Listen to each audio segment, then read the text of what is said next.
NASCAR's return to North Wilkesboro Speedway for Sunday's Window World 450 already carried massive weight before a single lap was run, since it marks the track's first Cup Series points race since 1996, a gap of 10,885 days. That milestone alone made this one of the most anticipated weekends of the season, and track officials confirmed Saturday afternoon that the grandstands are a complete sellout. But instead of settling in for a routine qualifying session, fans got their first unexpected twist of the weekend when heavy rain forced NASCAR to cancel Saturday's Cup Series qualifying entirely. With no on-track qualifying possible, the starting lineup for the first points-paying Cup race at the track in 3 decades had to be set using the NASCAR rulebook's metric formula instead of a traditional time trial. The result put Ryan Blaney driving the No. 12 Team Penske Ford on the pole, with Ty Gibbs lining up alongside him on the front row. The surprises didn't stop with the weather.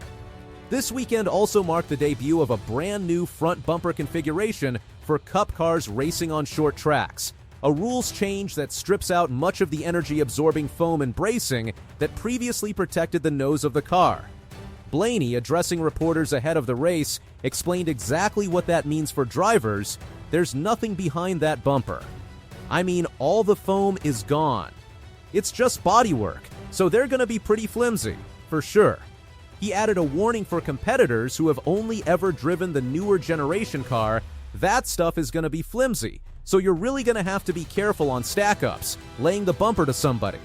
Adding even more drama before the green flag, NASCAR's Saturday inspection process delivered a series of unexpected penalties. Ross Chastain's No. 1 Trackhouse Racing Chevrolet failed pre-race inspection 3 separate times. As a result, Chastain lost his pit stall selection. His car chief was ejected from the event, and he was forced to drop to the rear of the field before the start while serving a pass-through penalty once the race went green. He wasn't alone, the No. 33 Richard Childress Racing Chevrolet of Austin Hill and the No. 88 Trackhouse Racing Chevrolet of Connor Zilisch both failed inspection twice, each losing pit stall selection and the services of their car chiefs as well. With qualifying scrapped, teams instead got their track time in a delayed 50-minute practice session held later Saturday. Christopher Bell, driving the No. 20 Joe Gibbs Racing Toyota topped the session at 123.477 mph, just ahead of teammate Denny Hamlin at 123.382 mph, and Trackhouse Racing's Ross Chastain at 123.065 mph. Hendrick Motorsports teammates William Byron and Chase Elliott rounded out the top 5 in practice speed. Away from the Cup Series garage, one of the weekend's most talked about storylines involved Chase Elliott making a surprise return to the NASCAR Craftsman Truck Series. Elliott is set to drive the No. 7 Spire Motorsports Chevrolet, marking his first Truck Series start since the 2023 season opening race at Daytona. The opportunity came about after a shift in Spire's Truck Series plans. The No. 7 truck had been slated for a partial 2026 schedule with Kyle Busch behind the wheel, but Busch passed away last month, which led the team to adjust its driver lineup for the remainder of the year. Elliott's background in the series includes 18 prior starts and 3 career victories at CTMP in 2013, Martinsville in 2017, and Charlotte in 2020. Though he had never previously raced a truck at North Wilkesboro. The stakes tied to Sunday's race extend well beyond the on-track action. With only 6 races remaining before the 16-driver chase field is set, the championship points race has tightened considerably. Denny Hamlin holds the standings lead, but by a narrow 24 points over Tyler Reddick. Just behind them, Ryan Blaney, who won last week's overtime thriller at Echo Park Speedway, now trails Hamlin by only 65 points, turning the fight for the top seed into a legitimate 3-driver battle heading into the short track stretch of the schedule. Further down the standings, the battle for the final transfer spot into the chase is just as tight. Eric Jones holds the provisional final position, but by a slim 8 points over 3-time series champion Joey Logano, with 5 more drivers packed into just a 50-point span behind that cut line. Short track specialists are also using North Wilkesboro as a chance to reset their seasons. Ryan Preece, driver of the No 60 RFK Racing Ford. Enters the weekend well below the cut line after a difficult summer stretch, but he has 3 top 10 finishes in his last 6 short track races and won the Cookout Clash at Bowman Gray Stadium back in February. Speaking ahead of the weekend, Preece said, "I'm biased for sure when it comes to short track racing and the racing that it provides, especially with the way the tire and all of that has gone, so I feel really good about it." Betting markets have reflected the unpredictability of the weekend as well, with Ryan Blaney listed as the narrow favorite at odds around plus 480, just ahead of Denny Hamlin and Christopher Bell, both around plus 500.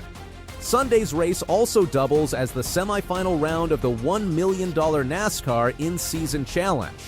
Ryan Blaney faces off against Christopher Bell, while Todd Gilliland takes on Chase Elliott in the other semifinal matchup. Both Blaney and Bell have strong short-track pedigrees entering the bracket round, and the winner of the tournament will ultimately be crowned the following weekend at the Brickyard 400 in Indianapolis.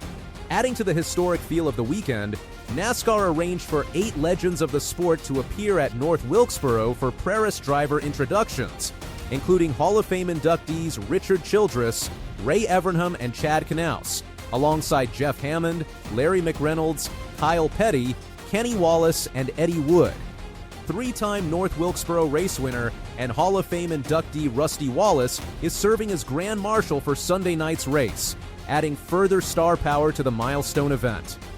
Wallace himself finished 10th in the track's last Cup race back in 1996, leading 43 laps that day. That 1996 race, incidentally, was won by Jeff Gordon, who led 207 of 400 laps for the final victory of what became a breakout championship season he remains with Hendrick Motorsports today, though now as a senior front office executive rather than a driver. Beyond the schedule shakeups and inspection drama, the weekend has also become a test of endurance because of the weather. Temperatures crested the 90-degree mark during the height of Friday and Saturday, and while Sunday's main event is scheduled for nightfall, the extreme heat has already forced teams to reconsider their approach to grip and car balance heading into race day, since prior test data from the track's winter running conditions doesn't translate to the current summer heat. Elsewhere in the sport this same weekend, NASCAR fans got another unexpected announcement entirely unrelated to North Wilkesboro's Cup and Truck action.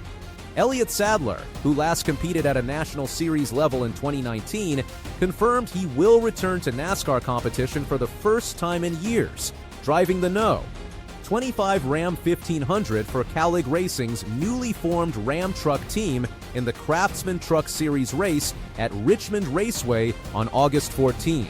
Sadler hasn't raced a truck in 15 years, last competing in that series back in 2011, and holds 1 career truck win, earned at Pocono in 2010.